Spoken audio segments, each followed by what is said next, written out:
How to delete Twitter account permanently. So for this, make sure that your Twitter is up to date and you can easily do that from your Play Store.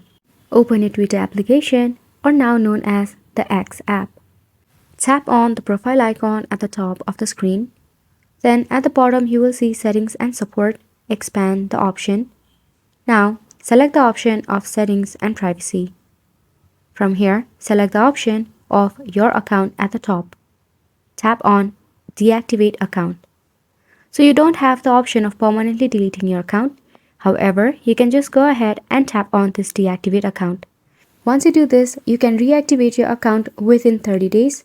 However, if you do not reactivate your account will simply be deleted. So if you permanently want to delete your Twitter account, make sure you do not recover your Twitter account within this 30 days. Then just tap on the Deactivate button right here. To confirm, just go ahead and enter your Twitter password right here.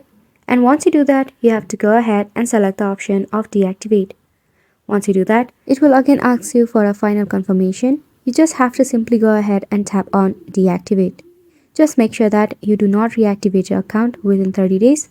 And after 30 days, your account will be vanished or permanently deleted. So go ahead and give this a try. And thank you so much for watching.